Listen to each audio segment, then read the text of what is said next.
राज्य विधिमंडळाचं अर्थसंकल्पीय अधिवेशन सध्या सुरू आहे। या अर्थसंकल्पीय अधिवेशनामध्ये एकंदरीत कामकाज सुरू होत असताना साधारणतः पाहायला गेलं तर राज्यसभा निवडणूक सुद्धा आता होताना पाहायला मिळत आहे आणि राज्यसभा निवडणुकीसाठी सुद्धा जोरदार चर्चा ही सभागृहांमध्ये असेल, दोन्ही सभागृहांमध्ये होताना पाहायला मिळत आहे। अर्थसंकल्पीय अधिवेशन काळामध्ये ही चर्चा होताना आपल्याला पाहायला मिळत आहे।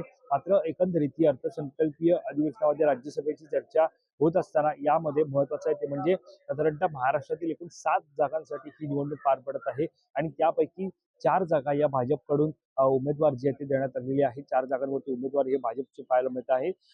एक उमेदवार महाविकास आघाडीकडून शरद पवार यांना पाठिंबा जो आहे तो देण्यात आलेला आहे। मात्र याच्यामध्ये अद्याप शिवसेनेकडून उमेदवार जाहीर करण्यात आलेला नाहीये। सुनेत्रा पवार या ज्या राज्यसभेच्या खासदार होत्या, अजित पवार यांच्या अपघाती निधनानंतर त्यांनी खासदारकीचा राजीनामा दिला, त्या राज्याच्या उपमुख्यमंत्री झाल्या। सध्या अर्थसंकल्पीय अधिवेशनामध्ये महत्त्वपूर्ण भूमिका त्या उपमुख्यमंत्री म्हणून बजावताना आपल्याला पाहायला मिळत आहे। मात्र आता ती जागा असेल त्यासोबतच एकंदरीत 6 जागा असेल अशा एकूण 7 जागांसाठी निवडणूक पार पडत आहे। महाविकास आघाडीकडून शरद पवार यांच्या नावाला पुन्हा एकदा पाठिंबा दिल्याचं पाहायला मिळत आहे। साधारणतः पाहतोय पत्रकार परिषद पार पडली। या पत्रकार परिषदेमध्ये साधारणतः आपण पाहतोय पत्रकार परिषद जी आहे ती पार पडली आणि या पत्रकार परिषदेमध्ये सुप्रिया सुळे असतील यांनी घोषणा जी आहे ती करताना पाहायला मिळाली। त्यावेळेला शरद पवार यांच्या नावाला काँग्रेसनं पाठिंबा दिला, त्यावेळेला विजय वडेट्टीवार असतील, त्यासोबत जितेंद्र आव्हाड असतील, अनेक जण त्यावेळेला उपस्थित असल्याचं पाहायला मिळालं।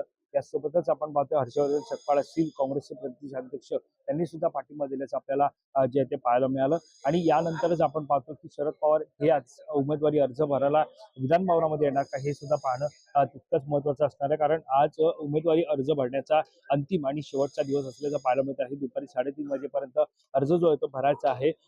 भाजपकडून आपण पाहतोय 4 नावं निश्चित करण्यात आलेली आहे। भाजपने जी 4 नावं निश्चित केली त्यामध्ये पुन्हा एकदा रामदास आठवले असतील, यांना संधी जी आहे ती देण्यात आलेली आहे। यासोबतच आपण पाहतोय विनोद तावडे यांना संधी देण्यात आलेली आहे। माया इंगनाते यांना संधी देण्यात आलेली आहे आणि रामराव वडकुते यांना सुद्धा संधी जी आहे ती देण्यात आलेली आहे। असे भाजपचे 4 उमेदवार महाराष्ट्रातील राज्यसभा जी रिक्त जागा आहेत त्याच्या निवडणुकीसाठी जाहीर करण्यात आलेली आहे।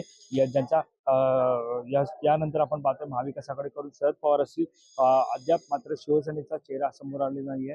शिवसेनेकडून सध्या पाहायला गेलं तर 3 नावं चर्चेत असल्याचं पाहायला मिळत आहे। याच्यामध्ये आपण पाहतोय की साधारणतः राहुल शेवाळे असतील, त्यानंतर चायना एनसी असतील आणि ज्योती वाघमारे अशा 3 जणांची नावं सध्या चर्चेत आहेत। यापैकी साधारणतः चर्चेला जो जोर आलेला आहे तो राहुल शेवाळे यांच्या नावाला।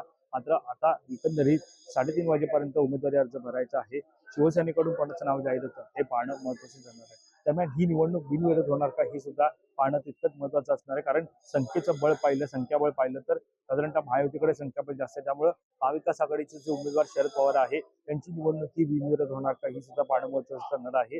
शिवाय काही निवडणूक काळामध्ये साधारणतः घोडदौड होणार का हे सुद्धा, घोडेबाजार होणार का हे सुद्धा पाहणं तितकंच महत्त्वाचं ठरणार आहे। त्यामुळे आजच्या संपूर्ण दिवसावरती आपलं लक्ष असणार आहे। या संदर्भातली अधिकची माहिती जाणून घेण्यासाठी तुम्ही माय महानगर लाईव्हला सबस्क्राईब करायला विसरू नका। कॅमेरा पर्सन अजयसह मी वैभव पाटील, मुंबई।